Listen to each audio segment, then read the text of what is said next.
So ಈ ದಿನದ ವಾಕ್ಯಕ್ಕೆ ಹೋಗೋ ಏನಂತ ಹೇಳಿದ್ರೆ, God dwells with a broken contract people.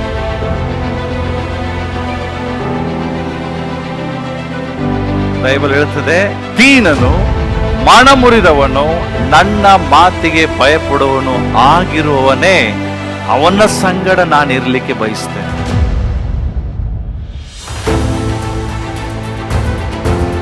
ದೇವರು, ನಾವು ಆಲೆಗೇನೋ ಬರ್ತೇವೆ ಪ್ರಿಯರೇ, ದೇವರ ಸನ್ನಿಧಾನ ಕೂತ್ಕೋತೀವಿ, ಪ್ರೈಸ್ ದಿ ಲಾರ್ಡ್ ಹೇಳ್ತೀವಿ, ಆದ್ರೆ ದೇವರೇ ನಮ್ಮ ಜೊತೆಗೆ ವಾಸ ಮಾಡ್ಲಿಕ್ಕೆ ಬಯಸ್ಲಿಲ್ಲ ಅಂದ್ರೆ ಅದು ವೇಸ್ಟ್.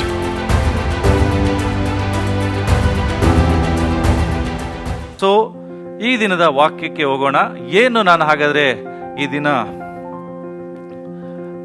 ದೇವರು ಮಾತನಾಡಿದ ವಾಕ್ಯ ಏನಂತ ಹೇಳಿದ್ರೆ, ಇದು ಏನಂತ ಹೇಳಿದ್ರೆ, God dwells with a broken contract people. ಅಂದ್ರೆ ಮನ ಮುರಿದಂತ ಜನರ ಹೃದಯದ ಒಳಗಡೆ ದೇವರು ವಾಸ ಮಾಡ್ತಾರೆ.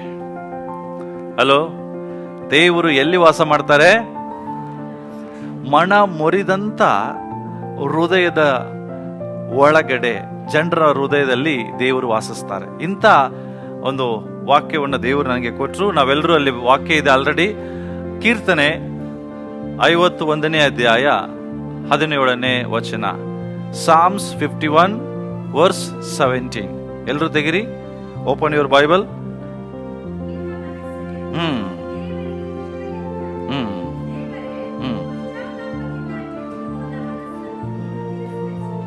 ಎಸ್, ದೇವರ ವಾಕ್ಯದಲ್ಲಿ ನಾವು ನೋಡ್ತಾ ಇದ್ದೇವೆ, ಕುಗ್ಗಿದ ಮನಸ್ಸೇ. ದ ಸಾಮ್ 51 ವರ್ಸ್ 17 ಹೇಳ್ತದೆ, ಕುಗ್ಗಿದ ಮನಸ್ಸೇ ದೇವರಿಗೆ ಇಷ್ಟ ಯಜ್ಞ. The sacrifice of God are broken heart. ದೇವರಿಗೆ ಇಷ್ಟವಾದ ಯಜ್ಞ ಯಾವುದು? ಅದು ಮುರಿದ ಮನಸ್ಸು, broken heart and contrite heart. ಅಂದ್ರೆ ಪಶ್ಚಾತ್ತಾಪದಿಂದ ಜಜ್ಜಿ ಹೋದ ಮನಸ್ಸು. ಇದನ್ನ ದೇವರು ಎಂದಿಗೂ ತಿರಸ್ಕರಿಸುವುದಿಲ್ಲ, ಅದನ್ನು ದೇವರು ಬಯಸ್ತಾ ಇದ್ದಾರೆ. ಸೊ ದೇವರು ಈ ವಾಕ್ಯದ ಮೂಲಕ ಮಾತಾಡುವಾಗ ಏನಿದರ ಅರ್ಥ?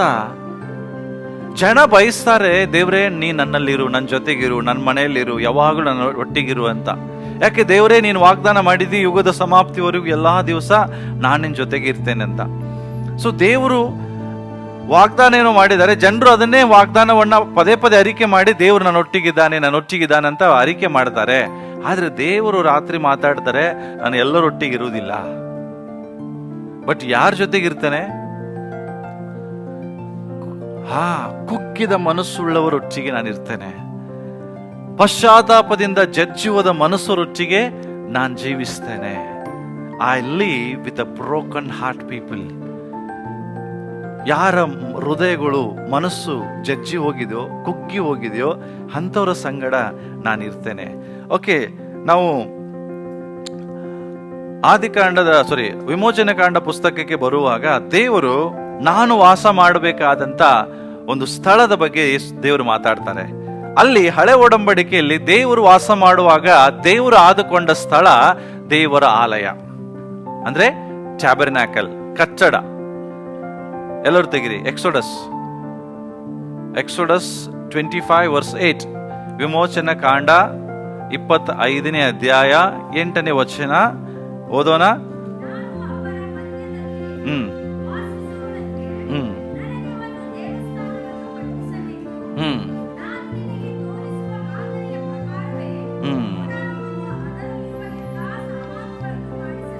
ಎಸ್, ಓಕೆ, ಸಾಕು. ಇಂಗ್ಲಿಷ್ ಅಲ್ಲಿ ಎಷ್ಟು ಚೆನ್ನಾಗಿ ಹೇಳ್ತದೆ ಅಂತ ಹೇಳಿದ್ರೆ, ಅವ್ರಿಗೆ ಹೇಳ್ತಾ ಇದ್ದಾರೆ, he wants to dwell with a man, so let them construct a sanctuary that I may dwell among them. ಅಂದ್ರೆ ನಾನು ಅವರ ಸಂಗಡ ವಾಸ ಮಾಡುವುದಕ್ಕಾಗಿ ನನಗೋಸ್ಕರ ಏನ್ ಮಾಡ್ಬೇಕು? ಅವರು ಒಂದು ದೇವಸ್ಥಾನವನ್ನ, ದೇವರ ಆಲಯದ ಕಟ್ಟಡವನ್ನ ಕಟ್ಟಬೇಕು. ಅಂದ್ರೆ ತಿಳ್ಕೊಡ್ರಿ, ಆಗಿನ ಕಾಲದಲ್ಲಿ ದೇವರು ಬಯಸ್ತಾ ಇದ್ರು ಎಲ್ಲಿ ವಾಸ ಮಾಡ್ಬೇಕಂತ? ಮಂದಿರದಲ್ಲಿ, ಅಂದ್ರೆ ಕಟ್ಟಡದಲ್ಲಿ, ನನಗೋಸ್ಕರ. ಹಾಗಾದ್ರೆ ನನಗೆ ಬೇಕಾದಂತ ವಸ್ತುಗಳಿಂದಲೇ ಅದನ್ನು ಕಟ್ಟಬೇಕು, ನಾನು ಹೇಳುವಂತ ವಸ್ತುಗಳಿಂದಲೇ ಅದನ್ನು ಕಟ್ಟಬೇಕು, ನಾನು ಇಷ್ಟಪಡುವಂತ ಸಾಮಗ್ರಿಗಳಿಂದಲೇ ಅದನ್ನು ಕಟ್ಟಬೇಕಂತ ಬಯಸ್ತಾ ಇದ್ರು. ಆದ್ರೆ ಈಗ ಹೊಸ ಒಡಂಬಡಿಕೆಗೆ ಬರುವಾಗ ದೇವರ ವಾಕ್ಯ ಹೇಳ್ತದೆ, ನೀವೇ ಆ ದೇವರ ಆಲಯವಾಗಿದ್ದೀರಿ. ಜನರೇ ಆ ದೇವರ ಆಲಯವಾಗಿದ್ದಾರೆ. ಅರ್ಥ, ದೇವರ ಆಲಯ ಏನು ನಾವು ಆಗಿದ್ದೇವೆ. ಆದ್ರೆ ಎರಡನೇ ಪ್ರಶ್ನೆ, ದೇವರಲ್ಲಿ ಹೇಳ್ತಾ ಇದ್ದಾರೆ, ನನಗೆ ಇಷ್ಟವಾದಂತ ವಸ್ತುಗಳಿಂದ ನೀವು ಕಟ್ಟಬೇಕು. ನಾನು ಹೇಳುವಂತ ವಸ್ತುಗಳಿಂದಲೇ ಕಟ್ಟಬೇಕು ಹೊರತು ನೀವು ಇಷ್ಟಪಡುವಂಥದ್ದಲ್ಲ, ನೀವು ಮನಸ್ಸು ಮಾಡಿದಂಥದ್ದಲ್ಲ, ನೀವು ಅನ್ಕೊಂಡಂಥದ್ದಲ್ಲ. ಇಲ್ಲಿ ಎಷ್ಟು ಚೆನ್ನಾಗಿ ಹೇಳ್ತದೆ ಅಂತ ಹೇಳಿದ್ರೆ, ಇನ್ನೊಂದ್ಸರಿ ಓದ್ಮಾ. ಓಕೆ, ನಾನು ನಿನಗೆ ತೋರಿಸುವ ಮಾದರಿಯ ಪ್ರಕಾರವೇ ಗುಡಾರವನ್ನು ಅದರಲ್ಲಿರುವ ಎಲ್ಲಾ ಸಾಮಾನುಗಳನ್ನು ಮಾಡಿಸಬೇಕಂತ ಹೇಳಿ ಕೆಳಗಡೆ ನೋಡುವಾಗ ಲಿಸ್ಟ್ ಕೊಡ್ತಾರೆ ದೇವರು. ನೀನು ಇದೇ ಮರದವನ್ನ ತುಂಡನ್ನು ಕಟ್ ಮಾಡಬೇಕು, ಅದರ ಮೇಲೆ ಇದ್ರ ಹೊದಿಕೆಯನ್ನೇ ಹಾಕಬೇಕು. ಕೆಲವು ಕಡೆ ಬಂಗಾರದ ಹೊದಿಕೆ, ಕೆಲವು ಕಡೆ ತಾಮ್ರದ ಹೊದಿಕೆ, ಕೆಲವು ಕಡೆ ಬೆಳ್ಳಿಯ ಹೊದಿಕೆ, ಜಾಲಿ ಮರಗಳು, ಗಂಧದ ಮರಗಳು, ಹೌದಾ, ಸಾಗವಾನಿ ಮರಗಳು, ಏನೆಲ್ಲ ದೇವರು ಹೇಳ್ತಾ ಇದ್ದಾರೆ, ಇದನ್ನೇ ನೀನು ತಗೊಂಬರ್ಬೇಕು, ಇದನ್ನ ಕಟ್ಟಬೇಕಂದ್ರೆ ಇದನ್ನೇ ಬೇಕು ಅಂತ ಹೇಳ್ತಾ ಇದ್ದಾರೆ. ನಾನು ತೋರಿಸುವ ಮಾದರಿ. ಆದ್ರೆ ಈಗ ದೇವರು ಈ ಕಟ್ಟಡದಲ್ಲಿ ವಾಸ ಮಾಡಕ್ ಇಷ್ಟಪಡಲ್ಲ. ದೇವರು ಎಲ್ಲಿ ವಾಸ ಮಾಡಕ್ ಇಷ್ಟಪಡ್ತಾರೆ? ಎಲ್ರು ಹೇಳ್ರಿ, ಎಲ್ರು ಹೇಳ್ರಿ, ನಮ್ಮ ಹೃದಯದಲ್ಲಿ. ಯಾಕೆಂದ್ರೆ ನಾವೇ ಆ ದೇವರ ಆಲಯವಾಗಿದ್ದೇವೆ. ಆದ್ರೆ ಸೆಕೆಂಡ್ ಪ್ರಶ್ನೆ ಬರ್ತದೆ, ನೀವು ದೇವರ ಆಲಯವೇನೋ ಹಾಗೆ ಕಟ್ಟಲ್ಪಟ್ಟಿದ್ದೀರಿ, ಆದ್ರೆ ದೇವರಿಗೆ ಇಷ್ಟವಾದದ್ದು ಇಲ್ಲಿದೆಯಾ? ದೇವರಿಗೆ ಇಷ್ಟವಾದದ್ದಿದ್ರೆ ದೇವರು ಅಲ್ಲಿ ವಾಸ ಮಾಡ್ತಾರೆ. ಯಾಕೆ ಇಲ್ಲಿ ಹೇಳ್ತಾ ಇದ್ದಾರೆ, ನಾನು ವಾಸಿಸುವುದಕ್ಕೆ, ನಾನು ಜನರ ಮಧ್ಯದಲ್ಲಿ ವಾಸ ಮಾಡಬೇಕು, ಅದಕ್ಕಾಗಿ ನನಗೊಂದು ದೇವಸ್ಥಾನ ಬೇಕು. ಈಗ ಆ ದೇವಸ್ಥಾನ ನೀವೇ ಆಗಿದ್ದೀರಿ, ಆದ್ರೆ ಈ ದೇವಸ್ಥಾನದಲ್ಲಿ ದೇವರು ವಾಸ ಮಾಡ್ತಾ ಇದ್ದಾರೆ ಅನ್ನೋದೇ ಪ್ರಶ್ನಾರ್ಥಕ್ಕೆ ಚಿಹ್ನೆ. ಎಷ್ಟು ಜನ ಹೇಳ್ಬೋದು ಪ್ರಾಮಾಣಿಕವಾಗಿ, ಎಸ್ ದೇವರು ನನ್ನ ಜೊತೆಗೆ ವಾಸ ಮಾಡ್ತಾ ಇದ್ದಾರೆ? ನಿಮ್ಮ ಹೃದಯದ ಒಳಗಡೆ ಜನರಿಗೆ ಕೈ ಎತ್ತಲಿಕ್ಕೂ ಭಯ. ಯಾಕೆ? ಅವ್ರಿಗೆ ಗೊತ್ತಿದೆ ಅವರ ಹೃದಯ ಹೆಂಗಿದೆ, ಅವರ ಹಾರ್ಟ್ ಹೆಂಗಿದೆ. ಯೇಸು ಸ್ವಾಮಿ ಪುನರುತ್ಥಾನಗೊಂಡ ಮೇಲೆ ಶಿಷ್ಯರಿಗೆ ಕಾಣಿಸ್ಕೊಂಡು ಒಂದು ಮಾತು ಹೇಳ್ತಾರೆ. Let's turn to Luke 22. ಲೂಕನ ಬರೆದ ಸುವಾರ್ತೆ 22ನೇ ಅಧ್ಯಾಯ 14ನೇ ವಚನ 15ನೇ ವಚನ.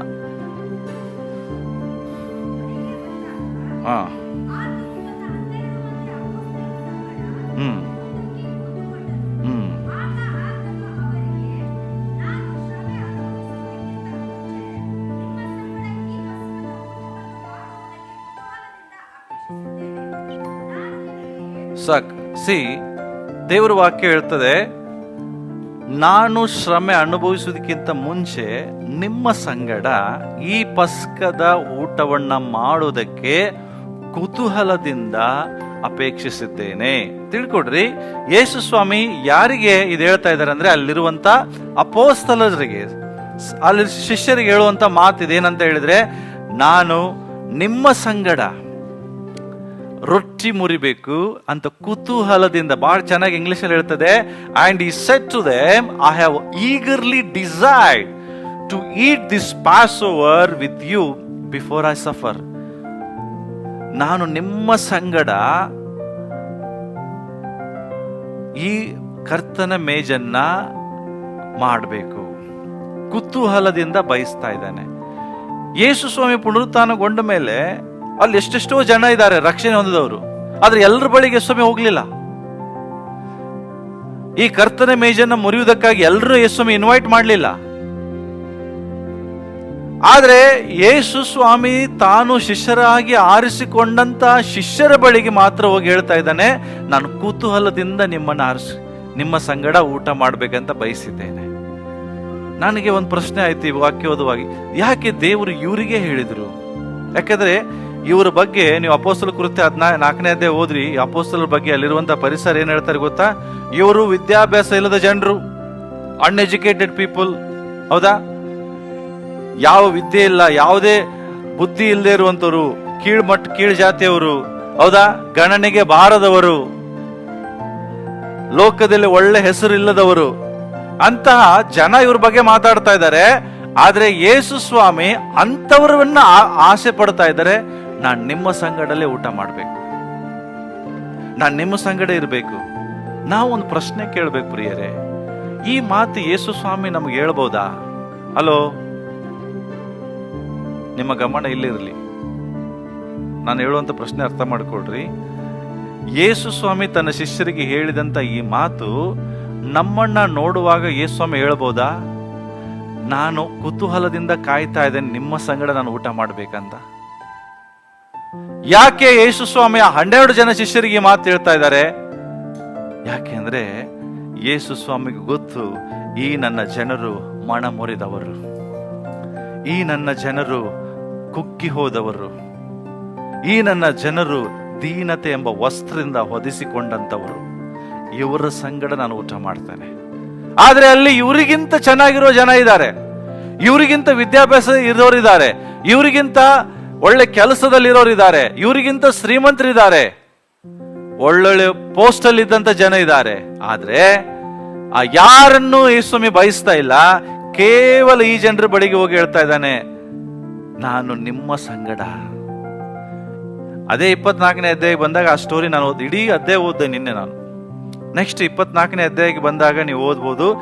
ಆ 13ನೇ ವಚನದಲ್ಲಿ ಅವರ ಸಂಗಡ 6.5 ಮೈಲು ನಡೆದಾಗ ಅಲ್ಲಿರುವಂತ 2 ಜನರು ಹೇಳ್ತಾ ಇದ್ದಾರೆ, ಈತನು ನಮ್ಮ ಸಂಗಡ ಮಾತನಾಡುವಾಗ ಏನಾಯ್ತು ನಮಗೆ? ಓದ್ರಿ. ಹಾ ಹ್ಮ್ ಹ್ಮ್ ಹ್ಮ್ ಹ್ಮ್ ಹ್ಮ್ ಹ್ಮ್ ಓಕೆ. ಹಾ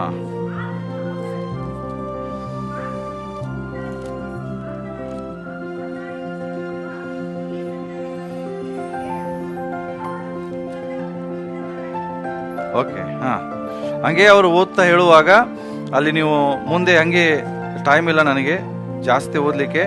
ಸೊ ಇದೇ ರೀತಿಯಾಗಿ ಅವರು ಕಂಪ್ಲೀಟ್ ಆಗಿ ಆತನ ಜೊತೆಗೆ ಮಾತನಾಡ್ತಾ ಬರುವಾಗ ಕಡೆಗೆ ನೀವು 29ನೇ ವಚನಕ್ಕೆ ಬರೋಣ. 31ನೇ ವಚನ ಓದೋಣ. ಹಾ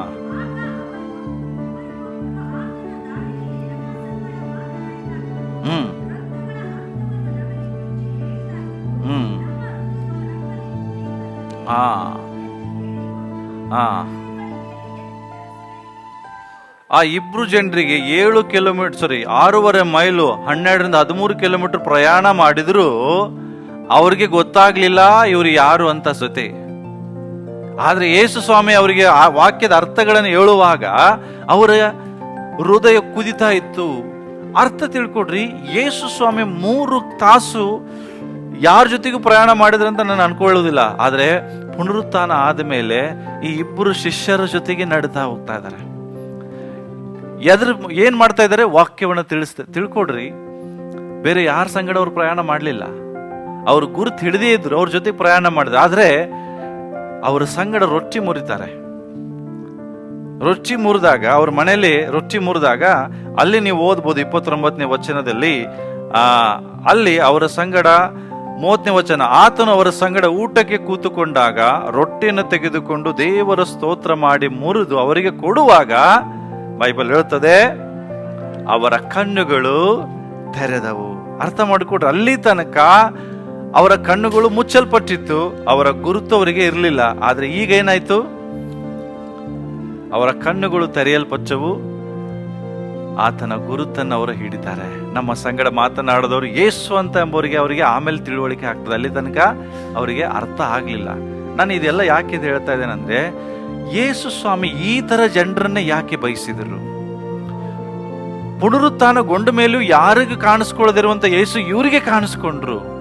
ಇವ್ರ ಜೊತೆಗಿರ್ಲಿಕ್ಕೆ ಬಯಸ್ತಾ ಇದ್ದಾರೆ, ಇವ್ರ ಜೊತೆಗೆ ನಡಿಲಿಕ್ಕೆ ಬಯಸ್ತಾ ಇದ್ದಾರೆ, ಇವ್ರೊಟ್ಟಿಗೆ ಊಟ ಮಾಡ್ಲಿಕ್ಕೆ ಬಯಸ್ತಾ ಇದ್ದಾರೆ, ಇವರು ಒಳಗಡೆನೆ ಇರ್ಲಿಕ್ಕೆ ಬಯಸ್ತಾ ಇದ್ದಾರೆ. ಹಾಗಾದ್ರೆ ಯಾರು ಇಲ್ವಾ ಅಲ್ಲಿ ರಕ್ಷಣೆ ಹೊಂದವರು? ಇಲ್ವಾ?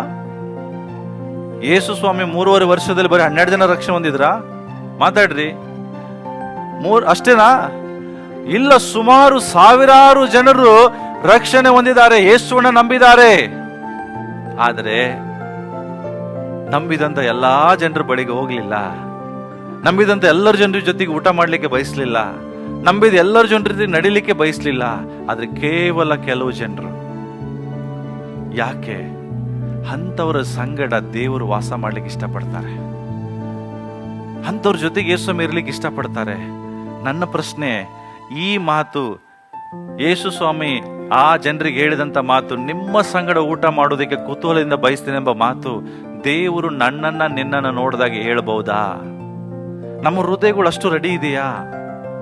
ಹಾಗಾದ್ರೆ ನನ್ನ ಜೊತೆಗೆ ಯೇಸು ಸ್ವಾಮಿ ಇರಬೇಕು, ನನ್ನ ಜೊತೆಗೆ ಅವ್ರು ಮಾತನಾಡಬೇಕಾದ್ರೆ ನಾನು ಮಾಡಬೇಕಾಗಿದ್ದೇನು? ಹಾಗಾದ್ರೆ ದೇವರು ಏನು ಹೇಳ್ತಿದ್ದಾರೆ? ಹಾಗಾದ್ರೆ ದೇವರಿಗೆ ಏನ್ ಬೇಕಾಗಿದೆ?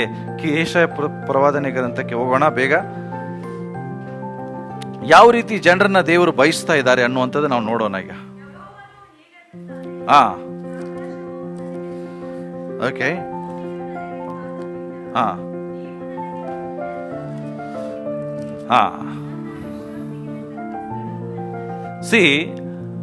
ದೇವರ ವಿಶ್ರಾಂತಿ ಅನ್ನುವಾಗ ದೇವರು ವಾಸ ಮಾಡಲಿಕ್ಕೆ ಬಯಸುವಂತ ಸ್ಥಳದ ಬಗ್ಗೆ ಮಾತನಾಡ್ತಾ ಇದ್ದಾರೆ ಇಲ್ಲಿ, ಹೌದಾ? ನಾನು ವಿಶ್ರಾಂತಿ ತೆಗೆದುಕೊಳ್ಬೇಕಾದ್ರೆ ಎಂತ ಸ್ಥಳ ನೀವು ನನಗೆ ಕೊಡ್ತೀರಿ? ಏನ್ ಮನೆ ಕಟ್ಟಿಸ್ತೀರಿ?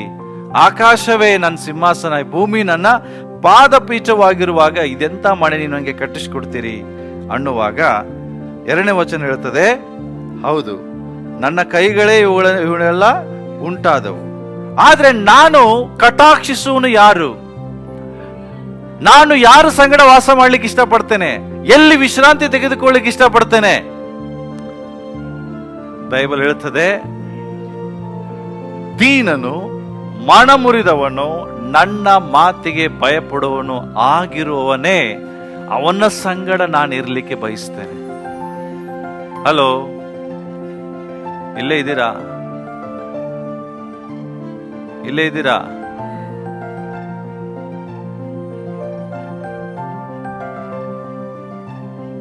ನಾವೇನ್ ಮಾಡ್ತಾ ಇದ್ದೇವೆ ಪ್ರಿಯರೇ? ನಾವು ಯಾರ ಸಂಗಡ ಇದ್ದೇವೆ? ಎಲ್ಲಿ ಹೋಗ್ತಾ ಇದ್ದೇವೆ? ನಮ್ಮನ್ನ ದೇವರು ನೋಡಿದ್ರೆ ಈ ಮಾತನ್ನು ಹೇಳ್ಬೋದಾ? ನಾನು ಯಾಕಿದನ್ನು ಹೇಳ್ತಾ ಇದ್ದೇನೆಂದ್ರೆ, ದೇವರು, ನಾವು ಆಲೆಗೇನೋ ಬರ್ತೇವೆ ಪ್ರಿಯರೇ, ದೇವರ ಸನ್ನಿಧಾನ ಕೂತ್ಕೋತೀವಿ, ಪ್ರೈಸ್ ದಿ ಲಾರ್ಡ್ ಹೇಳ್ತೀವಿ. ಆದ್ರೆ ದೇವರೇ ನಮ್ಮ ಜೊತೆಗೆ ವಾಸ ಮಾಡ್ಲಿಕ್ಕೆ ಬಯಸ್ಲಿಲ್ಲ ಅಂದ್ರೆ ನಾವು ಸಭೆಗೆ ಬಂದು ವೇಸ್ಟ್, ಚರ್ಚಿಗೆ ಬಂದು ವೇಸ್ಟ್ ಪ್ರಿಯರೇ. ದಯಮಾಡಿ ಹೇಳ್ತಾ ಇದ್ದೇನೆ, ಇವತ್ತಿನ ಸಂದೇಶ ದೇವರ ಎಚ್ಚರಿಕೆ ಅಂತ ತಿಳ್ಕೊಡ್ರಿ. ನಿಮ್ಮಲ್ಲಿ ನಿಜವಾಗಿ ಹೇಳ್ರಿ, ದೀನತೆ ಇದೆಯಾ? ಏನಿದೆ ದೀನತೆ ಅಂದ್ರೆ? ಬಹಳ ಜನರಿಗೆ ಇಷ್ಟ ತಾನು ಶ್ರೇಷ್ಠ ವ್ಯಕ್ತಿ ಅನಿಸ್ಕೊಳ್ಬೇಕು, ನಾನು ಎಲ್ಲರಿಗಿಂತ ದೊಡ್ಡವನು, ಎಲ್ಲರಿಗಿಂತ ಶ್ರೇಷ್ಠ, ನನಗೆ ಹೆಚ್ಚಿನ ಸ್ಥಾನ ಕೊಡಬೇಕು. ಇದು ದೀನತೆ ಅಲ್ಲ. ಯಾರು ಹೊಡೆದ್ರು ಹೊಡೆಸ್ಕೊಳ್ತಾರೆ, ಬೈದ್ರು ಬಯಸ್ಕೊತಾರೆ, ಆದ್ರೂ ಅವರನ್ನ ಪ್ರೀತಿಸ್ತಾರೆ, ಅವರು ದೀನತೆ ಉಳ್ಳವರು, ಅವರು ದೀನ ಮನಸ್ಸುಳ್ಳವರು. ಅಂಥವರು ಪ್ರಿಯರೇ, ದೇವರು ಬಯಸುವುದೇ ಇಂಥವರನ್ನ. ದೀನತೆ, ದೇವರು ಹೇಳ್ತಾರೆ, ನಾನು ಕಟಾಕ್ಷಿಸುವವನು ಯಾರು? ಎಂಥವನನ್ನು ನಾನು ಕಟಾಕ್ಷಿಸ್ತೇನೆ. ಓಕೆ, ಯಾರು ಹೇಳ್ತದೆ? Those who are humble and contrite of spirit. Okay, ಮನ ಮುರಿದವರು, ಹೃದಯವನ್ನು ಜಜ್ಜಲ್ಪಟ್ಟಂತ ಜನರ ಬಣ್ಣ ನಾನು ವಾಸ ಮಾಡ್ಲಿಕ್ಕೆ ಇಷ್ಟಪಡ್ತೇನೆ. ಅಂತ ಒಂದು ಮನೆ ನನಗೆ ಬೇಕು, ಅಂತ ಜನರನ್ನ ನಾನು ಆರಿಸಿಕೊಳ್ತೇನೆ. ಅವ್ರ ಕಡೆ ಹೋಗಿ ವಿಶ್ರಾಂತಿ ತೆಗೆದುಕೊಳ್ಳಿಕ್ಕೆ. ತಿಳ್ಕೊಡ್ರಿ ಪ್ರಿಯರೇ, ಇವತ್ತು ನಮ್ಮಲ್ಲಿ ಎಂತ ಮನಸ್ಸಿದೆ? ದೀನತೆ ಇದೆಯಾ? ತಗ್ಗಿದ ಮನೋಭಾವನೆ ಇದೆಯಾ? ದೀನತೆ ಅನ್ನುವಾಗ ಬರೀ ಬಾಯಿಂದ ಹೇಳುವಂತ ಪದ ಅಲ್ಲ ಪ್ರಿಯರೇ. ಯಾರಾದ್ರೂ ನೀವು ತಿಳ್ಕೊಳ್ಬಹುದು, ನಾನು ಸಮಥಿಂಗ್ ಸ್ಪೆಷಲ್ ಅಂತ ತಿಳ್ಕೊಂಡ್ರೆ ಹೇಳ್ತೇನೆ, ನಿಮ್ಮಂತ ಮೂರ್ಖರು ಯಾರು ಇಲ್ಲ. ಬೈಬಲ್ ಅಲ್ಲಿ ದೇವರು ವಾಸ ಮಾಡುವಂತ ಸೆಲೆಕ್ಟ್ ಮಾಡಿದ 2 ಪ್ಲೇಸ್. ದೇವರು ವಾಸ ಮಾಡ್ಲಿಕ್ಕೆ ಬಯಸುವಂತ 2 ಪ್ಲೇಸ್ ಇದೆ. ಒಂದು ಪ್ಲೇಸು ಪರಲೋಕ. ಯಾವುದು? ಓದ್ರಿ, ಐಸಾಯ 57:15. God want to dwell in 2 places. 2 ಸ್ಥಳದಲ್ಲಿ ದೇವರು ವಾಸ ಮಾಡ್ಲಿಕ್ಕೆ ಬಯಸ್ತಾರೆ. ಮೊದಲನೇ ಸ್ಥಳ ಪರಲೋಕ. ಎಲ್ರು ಹೇಳ್ರಿ, ಏನು? ಓದ್ರಿ, ಎಲ್ರು ಓದ್ರಿ.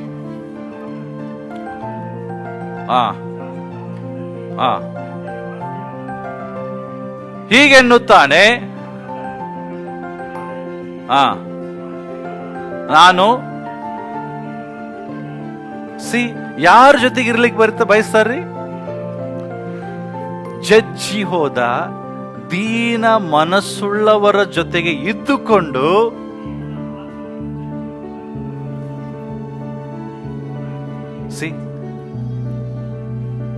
ಬಹಳ ಜನ ಹೇಳ್ತಿರಲ್ಲ, ದೇವ್ರು ನನ್ನ ಒಟ್ಟಿಗಿದ್ದಾರೆ. ನಿಮ್ಮ ಒಟ್ಟಿಗಿದ್ದಾರ?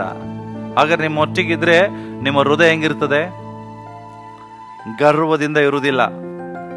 ನಾನು ಅನ್ನೋದು ಇರುವುದಿಲ್ಲ. ನನಗೆ ಎಲ್ಲರೂ ಆಗ್ಬೇಕು, ನಾನು ಹೇಳ್ದಂಗೆ ಆಗ್ಬೇಕು ಅನ್ನುವಂಥದ್ದು ಇರುವುದಿಲ್ಲ. ದೇವರ ವಾಕ್ಯದಲ್ಲಿ ಬೇರೆ ಇರ್ತದೆ ಪ್ರಿಯರೇ. ಇವತ್ತು ತಿಳ್ಕೊಡ್ರಿ, ನಿಮಗೆ ಯಾರಾದ್ರೂ ಬೈದ್ರೆ ನೀವು ತಡ್ಕೋತೀರಾ? ಹಲೋ, ಮಾತಾಡ್ರಿ. ಯಾರು ಏನಾದ್ರೂ ಸಾಕು ತಡ್ಕೊಳ್ಳೋದಿಲ್ಲ, ಯಾರು ಬೈದ್ರು ತಡ್ಕೊಳ್ಳೋದಿಲ್ಲ. ಯಾಕೆ ತಡ್ಕೊಳ್ಳೋದಿಲ್ಲ ಹೇಳ್ರಿ? ಯಾಕೆಂದ್ರೆ ನಿಮ್ಮ ಒಳಗಡೆ ಒಂದು ಗರ್ವ ಇದೆ, ನಾನು ಅನ್ನೋದು. ನೀವು ಹೇಳ್ಬೋದು ನನ್ನಲ್ಲಿ ಇಲ್ಲ ಅಂತ, ಬಟ್ ಬೈದಾಗ ನಿಮ್ಮ ರಿಯಾಕ್ಷನ್ ಹೇಳ್ತದೆ ನಿನ್ನಲ್ಲಿ ಇನ್ನೂ ಎಷ್ಟು ನಾನು ಅನ್ನುವಂಥ ಗರ್ವ ಇದೆ. ಆದ್ರೆ ಯಾರಲ್ಲಿ ನಾನು ಅನ್ನೋದೇ ಇರುವುದಿಲ್ಲ, ಅವಂಗೆ ಬೈರಿ ಹೊಯ್ಡಿರಿ ಏನ್ ಮಾಡಿದ್ರು ಅವ ಮಾತ್ರ ಯಾವ ವಿಷಯದಲ್ಲಿ ನಿಮಗೆ ಮೇಲೆ ಬೇಸರಗೊಳ್ಳುವುದಿಲ್ಲ. ಯಾಕೆ? ಅವನು ಒಂದೇ ಮಾತು ಹೇಳ್ತಾನೆ, ಜೀವಿಸುವನು ನಾನಲ್ಲ. Hello, are you here? ಬೈದ್ರು, ಹೊಡೆದ್ರು, ಒಗಿಸ್ಕೊಂಡ್ರು, ಅವನು ಹೇಳೋದು ಒಂದೇ, ನೀವು ಬೈಯೋದು ನನಗಲ್ಲ. ಯಾಕೆ? ಜೀವಿಸುವನು ನಾನಲ್ಲ, ನನ್ನಲ್ಲಿ ಕ್ರಿಸ್ತನು ಜೀವಿಸ್ತಾನೆ. ಯಾರು ಹೇಳ್ಬೋದು ಇದನ್ನ? ದೀನ ಮನಸ್ಸುಳ್ಳವನು ಹೇಳ್ಬೋದು, ಕುಗ್ಗಿ ಹೋದ ಮನಸ್ಸುಳ್ಳವರು ಹೇಳ್ಬೋದು, ಮನ ಮುರಿದವರು ಹೇಳ್ಬೋದು ಈ ಮಾತನ್ನ. ನೀವೆಲ್ಲ ಹೇಳ್ಬೇಡ್ರಿ. ಒಂದು ವೇಳೆ ಇಲ್ಲಿ ಮನ ಮುರಿದವರು ಇದ್ರೆ ಹೇಳ್ರಿ, ಎಸ್, ನನ್ನಲ್ಲಿ ಕ್ರಿಸ್ತನ್ ಜೀವಿಸ್ತಾನೆ, ನಾನ್ ಜೀವಿಸ್ತಾ ಇಲ್ಲ. ಇಲ್ಲ, ನಿಮ್ಮಲ್ಲಿ ಇನ್ನೂ ನಾನು ಅನ್ನುವಂತ ಹೆಮ್ಮೆ, ಗರ್ವ, ಎಲ್ಲರಿಗಿಂತ ನಾನು ಶ್ರೇಷ್ಠ, ನನಗೆ ಒಂದು ಸ್ಥಾನ ಕೊಡಬೇಕು, ನನಗೆ ಎಲ್ಲರೂ ವಿಧೇಯರಾಗಬೇಕು ಅನ್ನುವಂತ ಮನಸ್ಥಿತಿ ಇದ್ರೆ ತಿಳ್ಕೊಡ್ರಿ, ಈ ಮಾತು ನಿಮ್ಗೆ ಹೇಳಕ್ ಆಗಲ್ಲ. ಯಾಕೆಂದ್ರೆ ನೀವು ನಿಮ್ಮ ಒಳಗಡೆ ಕ್ರಿಸ್ತನ್ ಜೀವಿಸ್ತಾ ಇಲ್ಲ. ಯೇಸುಸ್ವಾಮಿ ಹೇಳ್ತಾ ಇದ್ದಾರೆ, ನಾನು ಯಾರ ಜೊತೆಗೆ ಜೀವಿಸ್ತೇನೆ? ಒಂದು ಪರಲೋಕದಲ್ಲಿ ಇರ್ತೇನೆ, ಇಲ್ಲ ಅಂದ್ರೆ ಮನ ಮುರಿದವ್ರ ಜೊತೆಗೆ ಇರ್ತಾನೆ, ದೀನತೆ ಉಳ್ಳ ಮನಸ್ಸರೊಟ್ಟಿಗೆ ಇರ್ತೇನೆ. ಅಲ್ಲಿ ನನ್ನ ವಿಶ್ರಾಂತಿ ಸ್ಥಳ. That is my dwelling place, that is my resting place. Those who are humble in the spirit, ಆತ್ಮದಲ್ಲಿ ಜಜ್ಜಿ ಹೋದವರು, ಮನ ಮುರಿದವರು, ಅವರ ಸಂಗಡ ನಾನು ಇರ್ಲಿಕ್ಕೆ ಬಯಸ್ತೇನೆಂಬುದಾಗಿ ದೇವರ ವಾಕ್ಯ ಹೇಳ್ತದೆ. ಪ್ರಿಯರೇ, ತಿಳ್ಕೊಡ್ರಿ. ಹಾಗಾದ್ರೆ ನಾವು ಏನ್ ಮಾಡ್ತಾ ಇದ್ದೇವೆ? ಓದೋಣ 1 ಕೊರಿಂಥ 1:26 ಬೇಗ.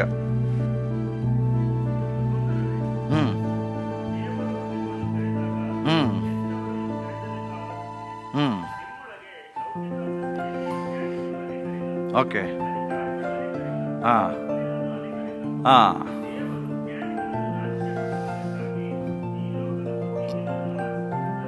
ಹಲೋ, ದೇವ್ರ ವಾಕ್ಯ ಏನ್ ಹೇಳ್ತಾ ಇದೆ ಅಂದ್ರೆ, ಈಗ ನಿಮ್ಗೆ ಒಳ್ಳೆ ಸ್ಥಿತಿ ಬಂದಿದೆ. ಈಗ ಏನಾಗಿದೆ? ನಿಮಗೆ ಒಳ್ಳೆ ಸ್ಥಾನ, ಒಳ್ಳೆ ಒಂದು ಗೌರವ, ಓಕೆ, ಒಂದು ರೆಸ್ಪೆಕ್ಟ್ ನಿಮಗೆ ಬಂದಿದೆ. ಕರೆಕ್ಟ್. ಇದೆಲ್ಲ ದೇವ್ರ ಕೃಪೆ. ಈಗ ನೀವಿರುವಂತ ಸ್ಥಾನ, ಮಾನ, ಇದೆಲ್ಲ ಯಾರ ಕೃಪೆ? ದೇವರ ಕೃಪೆ. ಆದರೆ ಒಂದನ್ನು ಮರಿಬೇಡ್ರಿ, ನಿಮ್ಮನ್ನ ದೇವರು ಕರೆದಾಗ ನೀವು ಯಾವ ಸ್ಥಿತಿಯಲ್ಲಿದ್ರಿ? ಅರ್ಥ ಆಗ್ತಾ ಇದೆಯಾ? ನಿಮ್ಮನ್ನ ದೇವರು ಆರಿಸಿಕೊಂಡಾಗ ನಿಮ್ಮ ಸ್ಥಿತಿ ಏನಾಗಿತ್ತು ಅದನ್ನ ಮರಿಬೇಡ್ರಿ ಅಂತ ದೇವರ ವಾಕ್ಯ ಹೇಳ್ತದೆ. ನಿಮ್ಮನ್ನ ಕರೆದಾಗ ನೀವು ಎಂತವರೆಂಬುದನ್ನು ಆಲೋಚಿಸ್ಕೊಳ್ರಿ. ಬಹಳ ಜನರು ಈಗ ಜ್ಞಾನಿಗಳಾಗಿದ್ರಿ, ಬಟ್ ದೇವರು ನಿಮ್ಮನ್ನು ಆರಿಸಿಕೊಳ್ಳುವಾಗ ಅಜ್ಞಾನಿಗಳು ನೀವು. ಈಗ ನೀವು ಶ್ರೀಮಂತರಾಗಿದ್ದಾರೆ, ದೇವರು ನಿಮ್ಮನ್ನು ಆರಿಸಿಕೊಳ್ಳುವಾಗ ನೀವು ಬಡವರಾಗಿದ್ರಿ, ದೀನ ದರಿದ್ರರಾಗಿದ್ರಿ, ಓಕೆ, ಏನು ಇಲ್ಲದವರಾಗಿದ್ವಿ. ಆದರೆ ಇವತ್ತು ಎಲ್ಲವನ್ನ ಇದ್ದ ಹಾಗೆ ಇದ್ದೇವೆ, ಆದರೆ ಅದನ್ನು ಮರೆತು ಹೋಗಿದ್ದೇವೆ. ಯಾವ್ದನ್ನು ಮರೆತು ಹೋಗಿದ್ದೇವೆ? ನಮ್ಮನ್ನ ದೇವರು ಆರಿಸಿಕೊಂಡಾಗ ನಮ್ಮ ಸ್ಥಿತಿ ಏನಾಗಿತ್ತು ಅನ್ನೋದ ಮರೆತು ಈಗ ನಾವು ಹೆಂಗಿದೆ, ಹುಟ್ಟುತ್ತಾನೆ ಶ್ರೀಮಂತರನ್ನೋರ ಗತೆ ಜೀವಿಸ್ತೇವೆ, ಹುಟ್ಟುತ್ತಾನೆ ಜ್ಞಾನಿಗಳನ್ನೋರಂಗೆ ಜೀವಿಸ್ತೇವೆ. ನಮ್ಮ ಸಂಗಡ ಯಾರು ಮಾತಾಡಬಾರ್ದು, ನಮ್ಮ ಲೆವೆಲಿಗೆ ಯಾರು ಬರಬಾರ್ದು, ನಮಗೆ ಯಾರು ಬೈಬಾರ್ದು, ನಮ್ಮ ಗೌರವವನ್ನು ಯಾರು ಹಾಳು ಮಾಡಬಾರ್ದು, ನಮ್ಮ ಬಗ್ಗೆ ಕೆಟ್ಟ ಮಾತಾಡಬಾರ್ದು. ಯಾಕೆ? ನಮ್ಮ ಒಳಗಡೆ ಒಂದು ಈ ಸ್ಥಿತಿ ಬಂದ್ಬಿಟ್ಟಿದೆ. ಆ ದೇವ್ರ ವಾಕ್ಯ ಹೇಳ್ತದೆ, ನಿಮ್ಮನ್ನು ಆರಿಸಿಕೊಳ್ಳಾಗ ನೀವೆಂಥವರಾಗಿದ್ರಿ. ಎಷ್ಟು ಜನ ಸಾಕ್ಷಿ ಹೇಳಿದ್ರಲ್ಲ ಮೊನ್ನೆ, ಯಾವಾಗ ಆನಿವರ್ಸರಿಗೆ ಏನ್ ಸಾಕ್ಷಿ ಹೇಳಿದ್ರು? ನಾವು ರಕ್ಷಣೆ ಹೊಂದಾಗ ಅಥವಾ ಈ ಸಭೆಗೆ ಬಂದಾಗ ನಾವು ಹೆಂಗಿದ್ವಿ, ಆದ್ರೆ ದೇವರು ಇವತ್ತು ಏನೆಲ್ಲ ನಮ್ಮ ಜೀವಿತದಲ್ಲಿ ಮಾಡಿದ್ದಾರೆ. ಹೌದಾ? ಥಾಮಸ್ ಬಂದೊಂದು ಟೆಸ್ಟ್ ಸಾಕ್ಷಿ ಹೇಳ್ದ. ಏನ್ ಹೇಳ್ದ? ಒಂದ್ 3-4 ವರ್ಷ ಹಿಂದೆ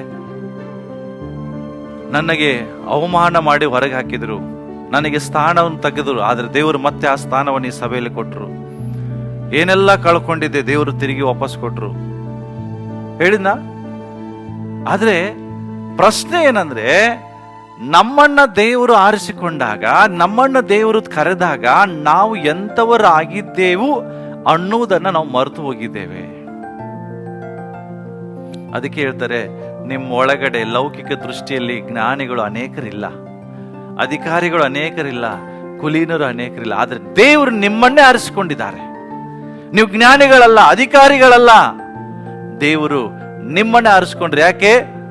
ಜ್ಞಾನಿಗಳನ್ನ ನಾಚಿಕೆ ಪಡಿಸೋದಕ್ಕಾಗಿ, ಅಧಿಕಾರಿಗಳನ್ನ ನಾಚಿಕೆ ಪಡಿಸೋದಕ್ಕಾಗಿ. ಒಂದು ಕಾಲದಲ್ಲಿ ನಿಮ್ಮ ಸ್ಥಿತಿ ಕೆಳಮಟ್ಟದಲ್ಲಿದ್ದಾಗ ಮೇಲೋದವ್ರು ನಿಮ್ಮನ್ನು ನೋಡಿ ಏನ್ ಮಾಡ್ತಿದ್ರು? ಅವಮಾನ ಪಡಿಸ್ತಿದ್ರು. ಅವರನ್ನ ನಾಚಿಕೆ ಪಡಿಸೋದಕ್ಕಾಗಿ ದೇವರು ನಿಮ್ಮನ್ನ ಅವ್ರಿಗಿಂತ ಮೇಲಿಟ್ರು. ದೇವರು ಹೇಳ್ತಾರೆ, ಈಗ ಇಲ್ಲಿದ್ದೀರಿ, ಬಟ್ ಇಲ್ಲಿದ್ದನ್ನ ಮರಿಬೇಡ್ರಿ. Don't forget. ಯಾವಾಗ ನೀವು ಮರಿತೀರಲ್ಲ, ತಿಳ್ಕೊಡ್ರಿ, ಆವಾಗಲೇ ನಿಮ್ಮಲ್ಲಿ ಅಧೀನತೆ ಸ್ಪಿರಿಟ್ ಹೋಯ್ತು. ನಿಮ್ಮಲ್ಲಿ ದೇವರು ವಾಸ ಮಾಡೋದಿಲ್ಲ. ನಿಮ್ಮಲ್ಲಿ ಎಂದಿಗೂ ದೇವರು ವಾಸ ಮಾಡ್ಲಿಕ್ಕೆ ಬಯಸುವುದಿಲ್ಲ. ನಿಮ್ಮಲ್ಲಿ ದೇವರು ವಾಸ ಮಾಡಬೇಕಾದ್ರೆ ದೀನತೆ, ಕುಗ್ಗಿದ ಮನಸ್ಸುಳ್ಳವರಾಗಿ ಜೀವಿಸ್ರಿ. ಇದನ್ನೆಂದಿಗೂ ಮರಿಬೇಡ್ರಿ, ಇದನ್ನೆಂದಿಗೂ ಬಿಡಬೇಡ್ರಿ. ದೇವರಿಗೆ ಇಷ್ಟನೇ ಅದೇ, ಕುಗ್ಗಿ ಹೋದ ಮನಸ್ಸು, ಜಜ್ಜಿ ಹೋದ ಮನಸ್ಸು. ಅದಕ್ಕೆ ಇದೇ ಒಂದು ವಾಕ್ಯಕ್ಕೆ ತುಂಬಾ ರೆಫರೆನ್ಸ್ ಇದೆ. ನಾನು ಹೇಳಲಿಕ್ಕೆ ಹೋದ್ರೆ ಬಹಳ ಆಗ್ತದೆ, ಆದ್ರೆ ಆಗ್ತಿಲ್ಲ ಪ್ರಿಯರೇ. ಮತ್ತಾಯನ ಬರೆದ ಸುವಾರ್ತೆ 11ನೇ ಅಧ್ಯಾಯದಲ್ಲಿ ಒಂದು ವಚನ ಹೇಳ್ತದೆ, ಯೇಸು ಸ್ವಾಮಿ ಅಲ್ಲಿರುವಂತ ವಿಷಯಗಳು 25ನೇ ವಚನ ಓದ್ರಿ. ಇದ್ರಾಗಿಲ್ಲ ಅದು ಮೋಸ್ಟ್ಲಿ, ಓದೋಣ. ಮತ್ತಾಯನ ಬರೆದ ಸುವಾರ್ತೆ 11:25 ಓದ್ರಿ. ಹಾ, ಯೇಸು ಏನ್ ಹೇಳಿದ್ರು? ಹಾ ಹಾ ಮರೆ ಮಾಡಿ. ಹಾ, ಹಲೋ, ಏನ್ ಹೇಳ್ತದ್ರಿ? ಅರ್ಥ ಆಯ್ತು ಏನಾದ್ರು? ದೇವರ ವಾಕ್ಯ ಏನ್ ಹೇಳ್ತದೆ? ಇನ್ನೊಂದ್ಸರಿ ಓದೋಣ, 25ನೇದು. ಹಾ, ಹ್ಮ್ ಹ್ಮ್ ಹ್ಮ್ ಹ್ಮ್ ಹ್ಮ್ ಹ್ಮ್ ತಿಳ್ಕೊಡ್ರಿ. ಇಂಗ್ಲಿಷ್ ಅಲ್ಲಿ ಹೇಳ್ತದೆ, Matthew 11:25 says, God hidden amazing truths. Okay, ಯಾರಿಗೆ? They hidden the amazing truths from the voice and intelligent people, but reveals to the babes ಅಂತ ಬರ್ತದೆ. ಇಲ್ಲಿ ಬಾಲಕರು ಅಂತ ಬರ್ತದೆ, ಬಟ್ ಅಲ್ಲೇನ್ ಬರ್ತದೆ? ಏನ್ ಬರ್ತದೆ? ಬೇಬ್ಸ್. ಬೇಬ್ಸ್ ಅಂದ್ರೆ ಏನು? ಹಲೋ, ಕೂಸುಗಳು. ಯಾರಿಗೆ ಹೇಳ್ತಾರೆ ಕೂಸು? ನಿಮಗೆ ಹೇಳ್ತಾರಾ? ಇಲ್ಲಿ ಯಾರು ಚೇರ್ ಮೇಲೆ ಕೂತವರೆಲ್ಲ ಕೂಸುಗಳ? ಯಾರು ಕೂಸುಗಳು? ಇಲ್ಲಿ ಯಾರಿದ್ದಾರೆ ಕೂಸುಗಳು?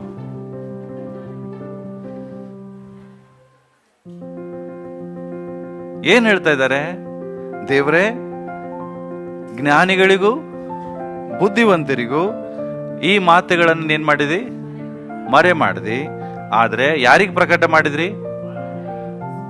ಜೋರಾಗಿ ಹೇಳ್ರಿ, ಎಲ್ರು ಹೇಳ್ರಿ. ಬಾಲಕರಲ್ಲ, ಕೂಸುಗಳಿಗೆ ದೇವರು ಅದನ್ನೇನ್ ಮಾಡಿದ್ರಂತೆ? ರಿವೀಲ್ ಮಾಡಿದ್ರು. ಅಂದ್ರೆ ಅವರಿಗೆ ಅದನ್ನ ಪ್ರಕಟಪಡಿಸಿದ್ರು. ಹಾಗಾದ್ರೆ ಯಾರಾಗಾರ ಕೂಸುಗಳು ಅಂದ್ರೆ? ಯಾಕೆ ದೇವರು ಬಾಲಕರು, ಕೂಸುಗಳು ಅಂತ ಈ ಪದವನ್ನ ಬಳಸಿದ್ರಂದ್ರೆ, ಯಾಕೆಂದ್ರೆ ಮಕ್ಕಳಲ್ಲಿ ಅಧೀನತೆ ಆತ್ಮ ಇದೆ. ಹಲೋ, ಏನಿದೆ? ನಿಮ್ಮಲ್ಲಿ ಇದೆಯಾ? ಮಾತಾಡ್ರಿ. ನಿಮ್ಮಲ್ಲಿ ದೀನತೆ ಸ್ಪಿರಿಟ್ ಇದೆಯಾ? ಇದೆಯಾ? ಜೋರಾಗಿ ಹೇಳ್ಬೇಕು ನನಗೆ. ಇದೆಯಾ? ಮತ್ತೆ ನೀವ ಒಪ್ಕೊಳ್ತೀರಿ ನಿಮ್ಮಲ್ಲಿ ಇಲ್ಲ. ಮತ್ತೆ ದೇವ್ರು ಹೆಂಗೆ ನಿಮ್ ಜೊತೆಗೆ ವಾಸ ಮಾಡ್ಬೇಕು? ನಿಮಗೆ ದೇವರು ಪ್ರಕಟಪಡಿಸ್ಬೇಕಂದ್ರೆ ದೇವರೇ ನಿಮ್ ಜೊತೆಗೆ ಬರ್ತಾರೆ. ತಿಳ್ಕೊಡ್ರಿ. ಆ ಇಬ್ಬರು ಶಿಷ್ಯರ ಜೊತೆಗೆ ಯಾರು ಬಂದ್ರು? ಯೇಸು ಸ್ವಾಮಿ ಬಂದ್ರು. ಏನ್ ಮಾಡಿದ್ರು ಅವರಿಗೆ? ಗ್ರಂಥದ ಎಲ್ಲಾ ಸಂಗತಿಗಳನ್ನ, ಅರ್ಥವನ್ನ ತಿಳಿಸ್ತಾ ಇದ್ರು. ಇದೇ ಪ್ರಕಟಪಡಿಸುವುದು.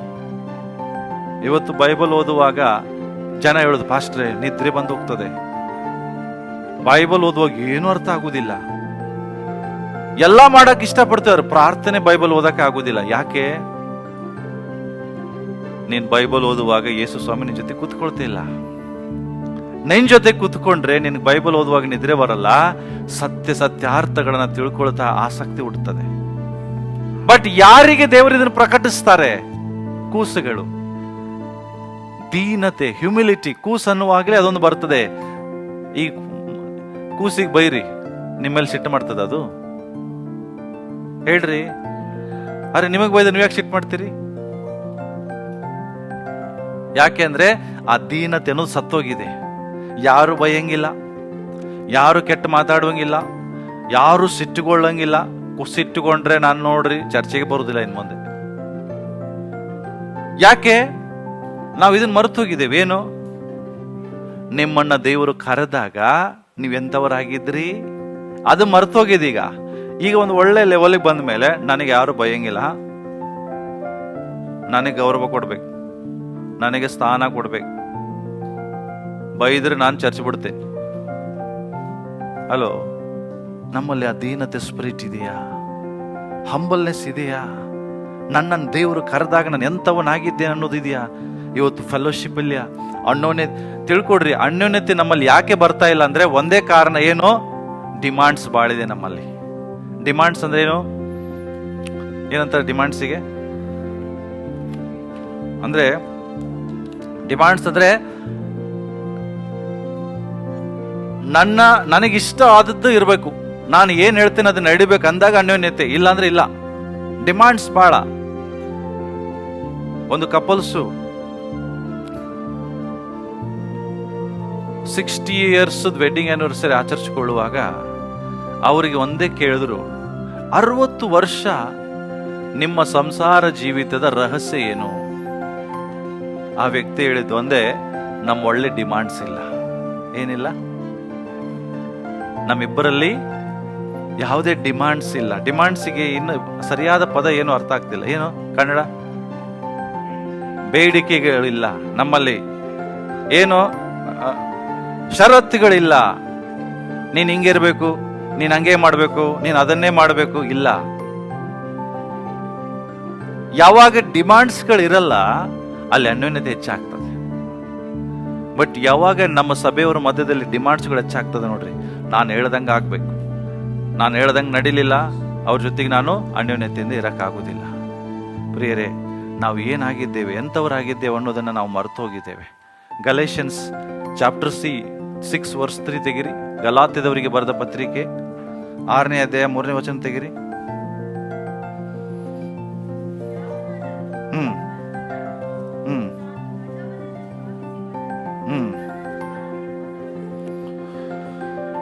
ದೇವ್ರ ವಾಕ್ಯ ಏನ್ ಹೇಳ್ತದೆ ಗೊತ್ತಾ?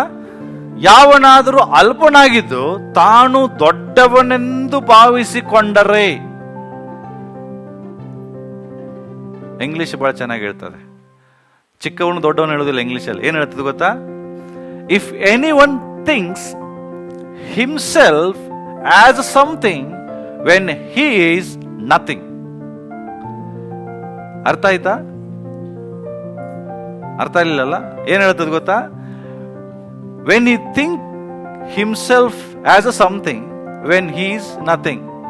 ಅವನು ಏನೂ ಇಲ್ಲದೆ ಇರುವಾಗ ನಾನು ಏನೋ ಆಗಿದ್ದೇನೆ ಅಂತ ಆಲೋಚನೆ ಮಾಡ್ಕೋತಾನ ಅವನು. ಅಂದ್ರೇನು?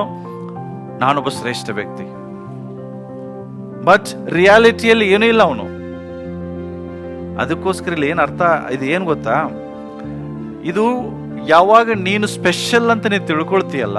ಫಾರ್ ಎಕ್ಸಾಂಪಲ್ ಹೇಳ್ತೇನೆ, ಒಂದು ವರ್ಷಿಪ್ ಟೀಮ್ ಉದಾಹರಣೆ ತಗೋತೇನೆ ನಾನು. ಈಗ ವರ್ಷಿಪ್ ಟೀಮಲ್ಲಿ ಯಾರೆಲ್ಲ ಇದ್ದಾರೆ? ಬರ್ರಿ, ವರ್ಷಿಪ್ ಟೀಮ್ ಅವ್ರ ಮುಂದೆ ಬರ್ರಿ.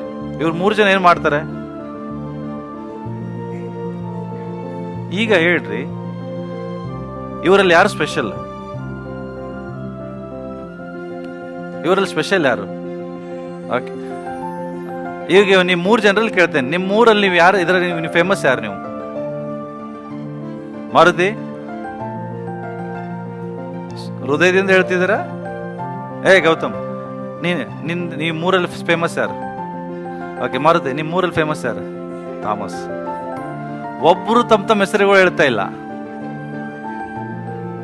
ಆದ್ರೆ ರಿಯಾಲಿಟಿಯಲ್ಲಿ ಏನಿದೆ ಗೊತ್ತಾ? ಏನಿದೆ ರಿಯಾಲಿಟಿ? ಏನಿದೆ? ನೀವು ಯಾಕೆ ಅವ್ರ ಬಗ್ಗೆ ಹೇಳ್ತೀರ? ಅವ್ರು ಹಂಗಿಲ್ಲ. ಅವ್ರು ಹೇಳ್ತಾ ಇರೋದು ನಾನ್ ಸ್ಪೆಷಲ್ ಅಲ್ಲ, ನನ್ನ ಪಕ್ಕದವ್ರು ಸ್ಪೆಷಲ್. ಈಗ ನೀವು ಹೇಳ್ತಾ ಇದ್ರಿ ನೀವು ಸ್ಪೆಷಲ್ ಅಂತ ಕೂತ್ಕೊಂಡವ್ರು. ಅರ್ಥ ಮಾಡ್ಕೊಳ್ರಿ, ಯಾವಾಗ ನಮ್ಮ ಒಳಗಡೆ ನಾನು ಸ್ಪೆಷಲ್ ಅಂತ ಅನ್ಕೊಳ್ತೇವೆ ಅವಾಗ ಫೆಲೋಶಿಪ್ ಬರಲ್ಲ, ಅನ್ಯೋನ್ಯತೆ ಬರಲ್ಲ. ಅರ್ಥ ಆಯ್ತಾ? ತಿಳ್ಕೊಡ್ರಿ, ನಾನು ಹೇಳ್ತೇನೆ, ಸ್ಪೆಷಲ್ ಅಂತ ಹೇಳಿದ ತಕ್ಷಣ ಡಿಮಾಂಡ್ಸ್ ಜಾಸ್ತಿ ಆಗ್ತದೆ ಇಲ್ಲೋ? ಆಟೋಮೆಟಿಕ್ ಡಿಮಾಂಡ್ಸ್ ಬರ್ತದೆ. ಡಿಮಾಂಡ್ಸ್ಗಳು, ಷರತ್ತುಗಳು ಹೆಚ್ಚಾದಂಗೆ ಫೆಲೋಶಿಪ್ ಹಾಳಾಗ್ತಾ ಹೋಗ್ತದೆ. ಏನ್ ಹಾಳಾಗ್ತದೆ? ನಾನು ಒಂದ್ ಹೇಳ್ತೇನೆ, ಯಾವಾಗ ಸೈತಾನನು ನಮ್ಮಲ್ಲಿ ಬಿರುಕು ತಂದು ಹಾಕ್ತಾನಂತ ಹೇಳಿದ್ರೆ, ನಮ್ಮ ಒಳಗಡೆ ಒಂದು ಅಂಶ ನಾನು ಸ್ಪೆಷಲ್ ಅಂತ ಬಂತು, ಫಿನಿಶ್. ನಾನು ಸ್ಪೆಷಲ್ ಅನ್ನುವಾಗಲೇ ಏನಾಗ್ತದೆ, ನಾನು ಹೇಳ್ದಂಗೆ ನಡಿಬೇಕು, ನಾನು ಇಷ್ಟದಂಗೆ ಆಗ್ಬೇಕು ಅನ್ನುವಂಥ ಒಂದು ಭಾವನೆಗಳು ಬರಕ್ಕೆ ಸ್ಟಾರ್ಟ್ ಆಗ್ತದೆ. ಈ ಭಾವನೆಗಳು ಬರುವಾಗ ಏನಾಗುತ್ತೆ, ನಮ್ಮ ಒಳಗಡೆ ದೀನತೆ ಸ್ಪಿರಿಟ್ ಸತ್ತು ಹೋಗ್ತದೆ. ಈಗ ಈ ದೀನತೆ ಸ್ಪಿರಿಟ್ ಸತ್ತೋದ್ರೆ ಈ ದೇವ್ರು ಇವ್ರ ಮಧ್ಯದಲ್ಲಿ ವಾಸ ಮಾಡಕ್ ಆಗ್ತದ? ನೋ. ಆದ್ರೆ ಇವರು ಇಲ್ಲ, ನನಗಿಂತ ನೀನ್ ಶ್ರೇಷ್ಠ, ನಿನಗಿಂತ ನಾನು ಶ್ರೇಷ್ಠ ಅಲ್ಲ. ದೇವ್ರ ವಾಕ್ಯ ಅದೇ ಹೇಳ್ತದೆ, ನಿನ್ನ ಶ್ರೇಷ್ಠ ಎಂದು ಎನಿಸ್ಕೊಳ್ಬೇಡ, ನಿನಗಿಂತ ಇತರರನ್ನ ಶ್ರೇಷ್ಠವೆಂದೆನಿಸು. That is ದೀನತೆ.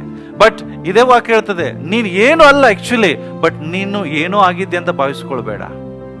ನೀನು ದೊಡ್ಡವನಂತ ಭಾವಿಸ್ಕೊಂಡ್ರೆ ಏನಾಗ್ತದೆ? ಬೈಬಲ್ ಹೇಳ್ತದೆ, ನಿನಗೆ ನೀನೇ ಮೋಸ ಮಾಡ್ಕೊಳ್ತಾ ಇದೀಯಾ, ಇನ್ನೊಬ್ರಿಗೆ ಮೋಸ ಮಾಡ್ತಾ ಇಲ್ಲ. ತಿಳ್ಕೊಡ್ರಿ, ಸಭೆ ಒಳಗಡೆ ಯಾರು ಸ್ಪೆಷಲ್ ಇಲ್ಲ, ಪಾಸ್ಟ್ರು ಸ್ಪೆಷಲ್ ಇಲ್ಲ, ಇಲ್ಲಿ ಯೇಸು ಒಬ್ಬನೇ ಸ್ಪೆಷಲ್. ಹಲ್ಲೆಲೂಯಾ. ನಾವು ಯಾವಾಗ ಈ ಮನೋಭಾವನೆಯಿಂದ ಜೀವಿಸ್ತೇವೆ, ನಮ್ಮಲ್ಲಿ ಅನ್ಯೋನ್ಯತೆ ಹಾಳಾಗುವುದಿಲ್ಲ ಪ್ರಿಯರೇ. ಓಕೆ, ನಾನು ಇವ್ರ ಎಕ್ಸಾಂಪಲ್ ತಗೊಂಡೇನೆ, ಇವರಲ್ಲ, ಜಸ್ಟ್ ಇವರು ಮಿನಿಸ್ಟ್ರಿಯಲ್ಲಿ ಇದ್ದಾರೆ. ಓಕೆ, ಹೋಗಿರ್ಬೋದು, ಥ್ಯಾಂಕ್ ಯು. ಇದೇ ಪ್ರಕಾರ ನಿಮ್ಮ ಒಳಗಡೆ ಹೇಳ್ತಾ ಇದ್ದೇನೆ ನಾನು. ನಿಮ್ಮಲ್ಲಿ ಯಾರಾದ್ರೂ ತಿಳ್ಕೊಂಡಿರ್ಬೋದು ನಾನು ಸ್ಪೆಷಲ್ ಅಂದಾಗ, ಯಾರು ಒಂದು ತಪ್ಪು ಮಾತಾಡ್ರು ನಿಮಗೆ ಸಹಿಸ್ಕೊಳಕ್ಕಾಗಲ್ಲ. ನೀವೇನ್ ಮಾಡ್ತೀರಿ? ರಿವೆಂಜ್ ಸ್ಪಿರಿಟ್ ನಿಮ್ಮಲ್ಲಿ ಬರ್ತದೆ. ರಿವೆಂಜ್ ಸ್ಪಿರಿಟ್ ಅಂದ್ರೆ ಸೇಡು ತೀರಿಸ್ಕೊಳ್ಳಿಕ್ಕೆ ಹೋಗ್ತೀರಿ. ದೇವರ ವಾಕ್ಯದಲ್ಲಿ ಸೇಡು ತೀರಿಸ್ಕೊಳ್ಳೋದು ತುಂಬಾ ವಿರೋಧ. ಒಂದು ವಚನ ಓದಿಕೊಳ್ಳೋಣ. ಲೂಕನ್ ಬರೆದ ಸುವಾರ್ತೆ 16ನೇ ಅಧ್ಯಾಯ, the gospel of Luke chapter 16 verse 15. ಲೂಕನ್ ಬರೆದ ಸುವಾರ್ತೆ 16ನೇ ಅಧ್ಯಾಯ 15ನೇ ವಚನ. ಬೈಬಲ್ ತೆಗೀರಿ ಎಲ್ಲರೂ, ಇಲ್ಲಿಲ್ಲ ಅದು. ಹಲೋ, ಎಲ್ರು ಈ ವಾಕ್ಯವನ್ನು ಓದೋಣ. ಬೈಬಲ್ ತೆಗೆದು ಎಲ್ರು ಬೈಬಲ್ ತೆಗಿ, ಇಲ್ಲಿಲ್ಲ, ಬೋರ್ಡಲ್ಲಿಲ್ಲ, ಬೈಬಲ್ ತೆಗಿರಿ. ಲೂಕನ್ ಬರೆದ ಸುವಾರ್ತೆ 16ನೇ ಅಧ್ಯಾಯ 15ನೇ ವಚನ. ಎಲ್ರು ಸೇರಿ ಓದೋಣ. 1 2 3 ಸ್ಟಾರ್ಟ್.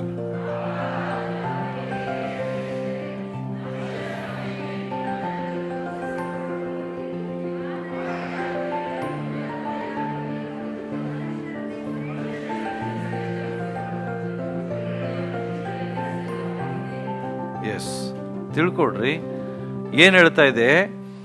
ಬಹಳ ಬ್ಯೂಟಿಫುಲ್ ಆಗಿ ಹೇಳ್ತಾ ಇದೆ, ಸೆಲ್ಫ್ ಸ್ಯಾಟಿಸ್ಫಿಕೇಶನ್ ಈಸ್ ಡೇಂಜರಸ್. ಅಂದ್ರೆ ಸ್ವನೀತಿ ಅಂದ್ರೆ ಮನುಷ್ಯನೇ ತನ್ನನ್ನೇ ತಾನು ಶ್ರೇಷ್ಠವೆಂದೆನಿಸಿಕೊಳ್ಳುವುದು ದೇವರ ದೃಷ್ಟಿಯಲ್ಲಿ, ಜೋರಾಗಿಡ್ರಿ, ಯಾವಾಗ ನೀನು ತಿಳ್ಕೊಳ್ತೀಯ ನಾ ಆಮ್ ಸ್ಪೆಷಲ್, ಅರ್ಥ ದೇವರ ಮುಂದೆ ನೀನು ಅಸಹ್ಯ. ದೇವರಿಗೆ ಅಸಹ್ಯ ಅಂತಿದ್ದು ಯಾವುದು? ನನ್ನನ್ನು ನಾನು ಶ್ರೇಷ್ಠ ಎನಿಸಿಕೊಳ್ಳೋದು. I am special. ನೀವು ಹೇಳದಿದ್ರು ನಿಮ್ಮ ಆಟಿಟ್ಯೂಡ್ ಹೇಳ್ತದೆ, ಏನ ನಿಮ್ಮ ವರ್ತನೆಗಳು ಹೇಳ್ತದೆ. ಯಾವುದು? ನಾನು ಸ್ಪೆಷಲ್, ನೀ ನನಗೆ ವಿಧೇಯ ಆಗ್ಬೇಕು, ನಾನು ಹೇಳ್ದಂಗೆ ಕೇಳಬೇಕು, ನಂದೇ ನಡಿಬೇಕು, ನನಗೆ ಭಯಂಗಿಲ್ಲ. ಇದು ನಿಮ್ಮ ಆಟಿಟ್ಯೂಡ್.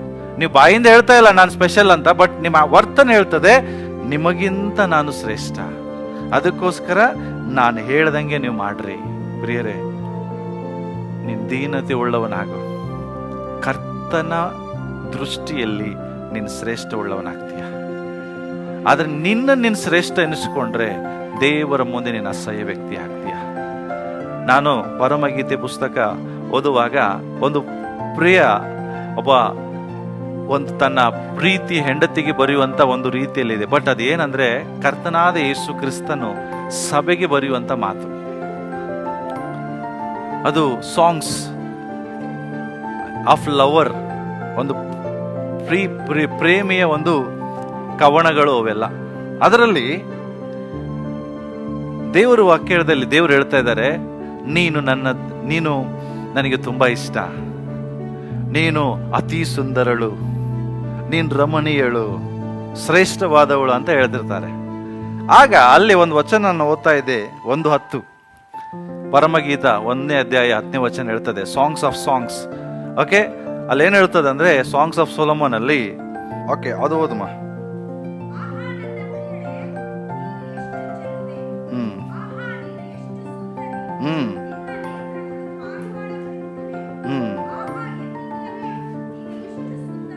ಓಕೆ, ಸಾಕ್ರಿ. ಸೊ ಇದು ಇಲ್ಲಿ ಬರ್ತದೆ. ಓಕೆ, ಇಲ್ಲಿ ನಾನು ಓದ್ದೆ ಏನಂತ ಹೇಳಿದ್ರೆ, ನೀ ನನಗೆ ಯಾಕೆ ಇಷ್ಟು ಹೊಗಳ್ತಿ, ನಾನು ನೋಡ್ಲಿಕ್ಕೆ ಐ ಆಮ್ ಅ ಬ್ಲ್ಯಾಕ್, ನಾನು ಹೌದ್ರಿ. ಓಕೆ,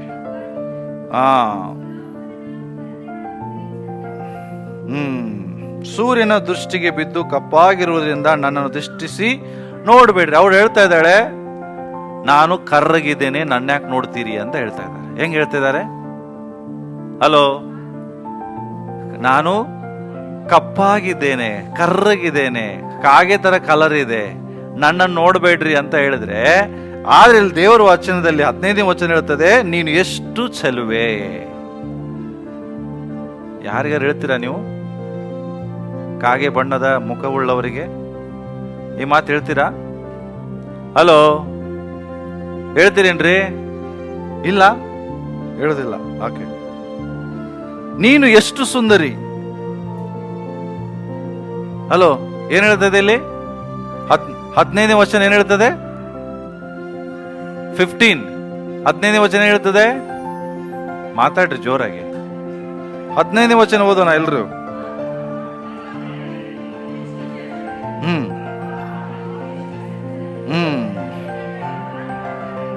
ಸಾಕ್ರಿ, ಎಷ್ಟು ಸುಂದರಿ. ಬಟ್ ಅವಳೇನ್ ಹೇಳ್ತದ 5ನೇ ವಚನದಲ್ಲಿ? ನಾನು ಕಪ್ಪಾಗಿದೆ, ನಾನು ನೋಡ್ಬೇಡ್ರಿ. ಮನುಷ್ಯರು ನೋಡುವಂಥದ್ದು ಈ ಒಂದು ಕಪ್ಪು ಕಲರ್ ಹೊರಗಡೆ ನೋಟ, ಆದ್ರೆ ದೇವರು ನೋಡೋದು ದೀನತೆ ಎಂಬ ಹೃದಯ. ನೀನು ಹೊರಗಡೆ ಕಪ್ಪಾಗಿರು, ಆದ್ರೆ ನಿನ್ನ ಹೃದಯ ದೀನತೆ ಇದ್ರೆ, ಇದೇ ಮಾತು ದೇವರು ನಿನಗೆ ಹೇಳ್ತಾರೆ, ನಿನ್ನಂತ ಸುಂದರಳು ಯಾರು ಇಲ್ಲ. ಸಮಸ್ಯೆ ಏನಾಗಿದೆ? ಉಲ್ಟಾಗಿದೆ. ಇಲ್ಲಿ ಏನಾಗಿದೆ? ಉಲ್ಟಾಗಿದೆ. ಮುಖ ಬೆಳ್ಳಗಿದೆ. ಓಕೆ, ಇವತ್ತು ದೇವರು ಎಂತವರ ಸಂಗಡ ವಾಸ ಮಾಡ್ಲಿಕ್ಕೆ ಬಯಸ್ತಾ ಇದ್ದಾರೆ, ಯಾರ ಜೊತೆಗೆ ದೇವರು ವಾಸ ಮಾಡ್ಲಿಕ್ಕೆ ಬಯಸ್ತಾ ಇದ್ದಾರೆ ಎಂಬುದಾಗಿ ತಿಳ್ಕೊಡ್ರಿ. ನೀನು ಎಲ್ಲಿ ತನಕ ನಿನ್ನ ಮನ ಮುರಿದವರು ಆಗುದಿಲ್ಲ, ಅಲ್ಲಿ ತನಕ ದೇವರು ನಿನ್ನ ಸಂಗಡ, ನಮ್ಮ ಸಂಗಡ ವಾಸ ಮಾಡ್ಲಿಕ್ಕೆ ಸಾಧ್ಯನೇ ಇಲ್ಲ. 57:15 ಓದಿ ನಾವು ಪ್ರಾರ್ಥಿಸಿಕೊಳ್ಳೋಣ ಬೇಗ.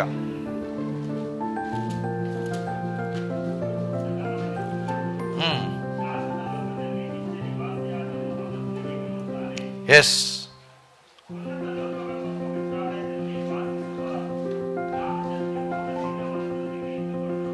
ಜಜ್ಜಿ ಹೋದ ದೀನ ಮನಸ್ಸೊಳಗೆ ಇದ್ದುಕೊಂಡು. ಓಕೆ, ಎಸ್, ತಿಳ್ಕೊಡ್ರಿ. ದೇವರ ವಾಕ್ಯ ಹೇಳ್ತದೆ,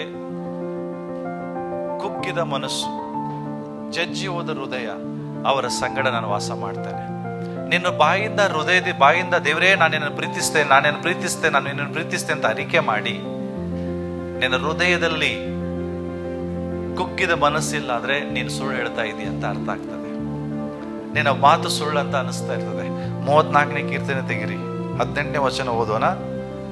ದೇವರು ಯಾರಿಗೆ ನೆರವಾಗ್ತಾನೆ, ಯಾರನ್ನ ದೇವರು ಆಶೀರ್ವದಿಸ್ತಾನೆ, ಯಾರನ್ನ ದೇವರು ಅಭಿವೃದ್ಧಿ ಪಡಿಸ್ತಾನೆ, ಯಾರನ್ನ ದೇವರು ಉದ್ಧಾರ ಮಾಡ್ತಾನೆ ಅಂತ ಒಂದು ವಚನ ಇದೆ. 34ನೇ ಅಧ್ಯಾಯ ತೆಗೀರಿ.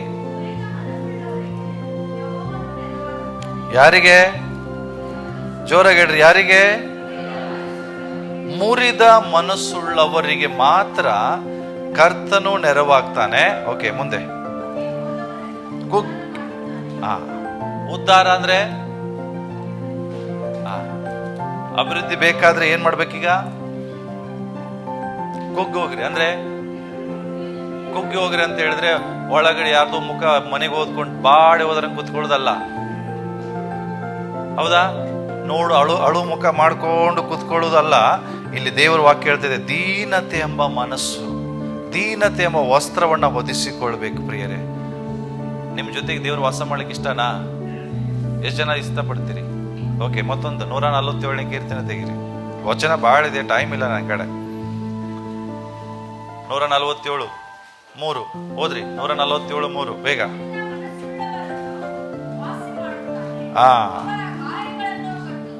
ಉದ್ಧಾರ ಮಾಡ್ತಾನೆ. ಎರಡನೇದು ಅವ್ರನ್ನ ಗುಣಪಡಿಸ್ತಾನೆ. ಹಲೋ, ಉದ್ಧಾರ ದೇವರಿಂದ ಬರ್ತದೆ, ಬಟ್ ಎಲ್ಲರಿಗೂ ಬರಲ್ಲ. ಈ ವಚನ ಹೇಳೋರಿಗೆಲ್ಲ ಉದ್ಧಾರ ಬರಲ್ಲ. ಉದ್ಧಾರ ಯಾರಿಗೆ ಬರ್ತದೆ? ಉದ್ಧಾರ ಯಾರಿಗೆ ಬರ್ತದೆ? ಮರುದ ಮನಸ್ಸುಳ್ಳವರಿಗೆ. ಯಾರ ಗಾಯಗಳನ್ನ ದೇವರು ವಾಸಿ ಮಾಡ್ತಾರೆ? ಮುರಿದ ಮನಸ್ಸುಳ್ಳವರು. ಪ್ರಿಯರೇ, ನಿನ್ನ ಆರೋಗ್ಯ ನಿನ್ನ ದೀನತೆಯಲ್ಲಿದೆ. ನಿನ್ನ ಅಭಿವೃದ್ಧಿ ನಿನ್ನ ದೀನತೆಯಲ್ಲಿದೆ. ನಿನ್ನ ಆಶೀರ್ವಾದ ನಿನ್ನ ದೀನತೆಯಲ್ಲಿದೆ. ದೇವರ ವಾಕ್ಯ ಒಂದೇ ಹೇಳ್ತದೆ, ನೀನ್ ಮೇಲಕ್ಕೆ ಬರ್ಬೇಕಾ, ನೀನ್ ಮೊದಲು ಕೆಳಗೆ ಹೋಗು. ಯಾವ ಮನುಷ್ಯ ತನ್ನನ್ನು ತಾನು ತಗ್ಗಿಸಿಕೊಳ್ತಾನೋ ಅವರನ್ನೇ ದೇವರು ಮೇಲಕ್ಕೆ ಎತ್ತಾನೆ. ನಿನ್ನನ್ನು ದೇವರು ಎಲ್ಲರಿಗಿಂತ ತಲೆಯಾಗಿ ಇಡ್ತಾನೆ. ಬಟ್ ಯಾವಾಗ ನೀನು ತಗ್ಗಿಸಿಕೊಳ್ಳುವಾಗ.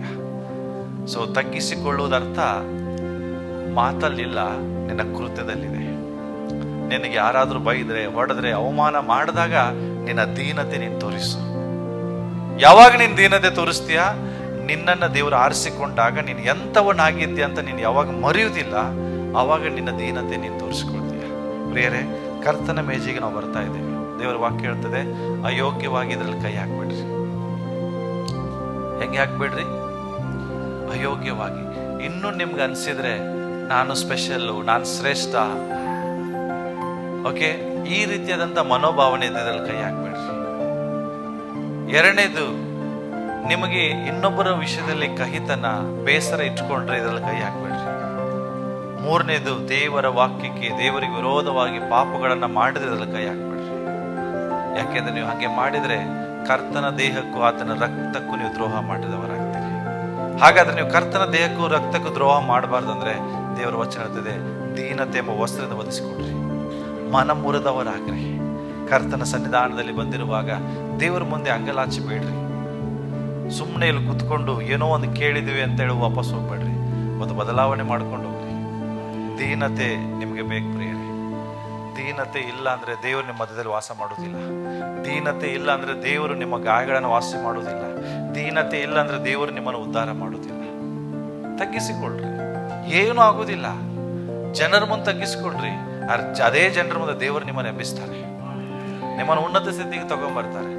ಜನರಲ್ಲಿ ಇದೇನಾಗಿದೆ, ದೀನತೆ ದಿನೇ ದಿನೇ ದಿನೇ ದಿನೇ ಕಡಿಮೆ ಆಗ್ತಾ ಇದೆ. ಮುಂಚೆ ಇತ್ತದು, ಯಾವಾಗ ದೇವರು ಆರಿಸಿಕೊಂಡಾಗ ಎಷ್ಟು ತಗ್ಗಿಸಿ, ಎಷ್ಟು ಭಯಭಕ್ತಿ ಎಷ್ಟು ಇತ್ತು. ಆದ್ರೆ ಈಗ ಅವೆಲ್ಲ ಉಲ್ಟಾಗಿದೆ. ಒಪ್ಕೋತೀರಾ? ನೀವು ಸತ್ಯವಾಗಿ ಮಾತಾಡ್ರಿ. ನೀವು ಫಸ್ಟ್ ಟೈಮ್ ಸಭೆಗೆ ಬರುವಾಗ ನಿಮ್ಮಲ್ಲಿ ಎಷ್ಟು ಭಯಭಕ್ತಿ, ಎಷ್ಟು ದೀನತೆ. ನಮ್ಮ ಹುಡುಗರೆಲ್ಲಂಕ್ರೆ ಬಹಳ ದೀನತೆ ಇತ್ತು. ಒಂದು ಫೋನ್ ಮಾಡಿದ್ರೆ ಓಡ್ ಬಂದ್ಬಿಡ್ತಿದ್ರು. ಈಗ